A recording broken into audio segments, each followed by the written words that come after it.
Alright, so I'm Megan Gleason and I wrote this story called The World Beyond the Fence. The fence was the one thing that children in Albuquerque were not allowed to touch. Burning matches, sticks of dynamite, and dangerous weapons were also not encouraged, but nothing was quite as forbidden as touching that old chain-link fence. Rumors spread that the fence was like glue, and would hold you captive until you died. Others said the fence was alive, and it would strangle anyone who was foolish enough to touch it. Because of these rumors, no one had ever touched the fence. Ever. That is, until one hot summer day when I touched the fence. Albuquerque gets really hot in the summer, upwards of 100 degrees. The hot pavement sizzled on the sidewalks, and my face was as sunburned as a farmer's. We were playing soccer in the street, our sneakers skidding on the molten asphalt. "Get it, Lily, get it," my best friend Louise called, her blonde hair frizzled and sweaty. I lunged towards the incoming ball, feeling my fingertips touching the hard plastic soccer ball just before it swooped beyond the chalk-drawn goal. I grinned and did a goalie kick, sending the ball back into the game. It was a long, hot, sweaty game, but my team won by 3 goals. We made a silly tradition that the losing team had to accept a dare from the winning team. Louise, Elsa, Ben, Isabel, and I huddled together, whispering as we tried to decide what stupid dare to give the other team. "Make him do 100 push-ups," Louise whispered. "No, that's stupid. Make him do 200. "No, push-ups are lame. Make him run on the sidewalks barefoot." "No, that's too easy." We all thought for a moment before Ben whispered, "We can make him touch the fence." We were all stunned for a moment before I whispered back with a thrill of excitement, "Let's do it." We turned around and faced the losing team, who was watching us with wary expressions. We all nudged Ben, who cleared his throat and said, "We dare you to touch the fence." A stream of protests rose from the other team. "You want us to do what? Touch the fence? Are you crazy? We'd all be killed. My mama would skin me alive." Ben smirked. "You're babies then, aren't you? You know the rules. Loser has to accept the dare." The team grumbled, but eventually fell silent. Ben nodded in approval. "Let's go then." It was a long and uncomfortable walk to the fence, which was just outside the neighborhood boundaries. Behind the Nicholson's house there was a small strip of forest, and beyond that the infamous fence. It wasn't a complete fence, just a section of one, like it had been taken down and part of it had never been removed. The losing team lined up in front of the fence, looking like criminals about to be shot. "Don't make us wait all day," Ben complained. "Touch it." The team didn't move. We shuffled our feet, feeling slightly sheepish. "Come on now, touch it," Ben persisted, but his voice wasn't as strong, as if the fence had seeped the courage out of him. There was an awkward silence before I raised my hand. "I'll touch it," I said, in a voice that was more confident than I felt. All the kids stared at me, their jaws dropping clear to the ground. Louise turned white. "Come on, Lily, don't do it. We didn't lose, so we don't have to do the dare." I shook my head, letting my red hair fly about my shoulders. "It's not fair, anyway, to make them do it. They're scared. We're all scared. But I'm going to do it.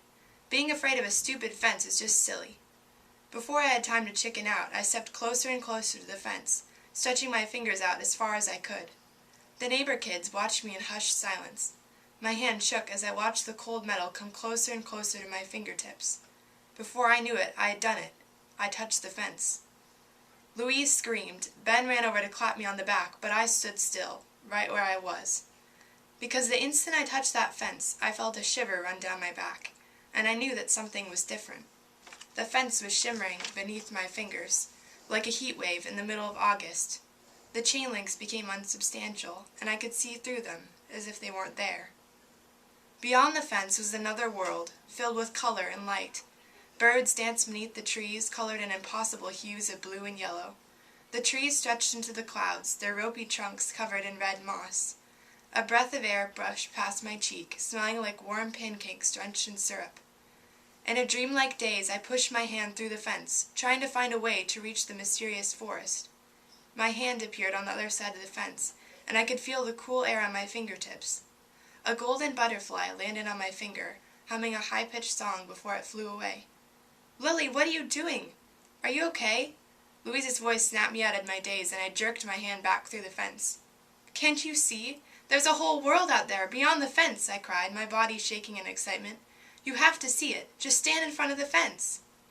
The other kids stared at me, their faces blank. I frowned. You can see it, can't you? Ben shook his head, his brown hair flopping across his forehead. There's nothing there, Lily, just the old fence. You probably have heat stroke, Elsa said quickly, stepping closer to me. I shook my head. No, I'm fine. It's real, I know it is. I could feel my temper rising. You have to come closer, that's all. Skeptically, Ben and Louise came close to the fence, while the other kids watched me with wary eyes. Louise stood next to me and peered through the fence, careful not to touch it. I don't see anything, she said, shrugging her shoulders. Maybe you have to touch it, I said quickly. Maybe the fence only shows you what's beyond it if you touch it. Louise looked at me, her brown eyes flashing a hint of fear. It's okay, I said gently. If I could do it, you can.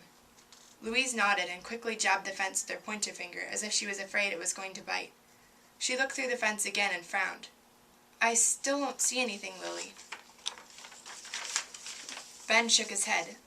I can't see it either. I felt tears of frustration well up in my eyes, and I scuffed the ground with my shoe.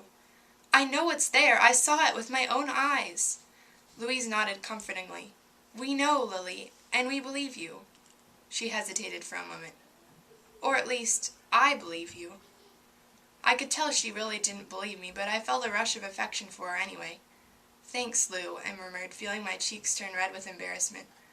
Let's go home, Ben said loudly. It's too hot outside anyway. Everyone nodded, and the kids started to run back to their homes. I looked back at them, but I stood my ground in front of the fence. Louise dropped her eyes to the ground.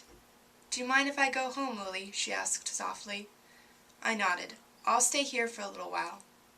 Louise smiled and patted me gently on the back before running back home. Alone in front of the fence, I felt the tears begin to run down my cheeks, streaking my freckles with salt water. It's not fair, I whispered angrily. I'm not crazy. I know what I saw. The fence simply stared back at me, taunting me with glimpses of the bright and colorful world. I know you're there, but how can I get there, into that world? I wiped my eyes, watched the fence intently, as if willing it to tell me something, anything. The fence was silent, as if it were laughing at me. Silly girl, don't you know? You can't reach this world. No one can. I can, and I will, someday, I said stubbornly. I'll find a way to reach that world. I swear I will. Over the years, I've learned that there is a strange kind of magic in this world, a kind of old magic that comes when you least expect it.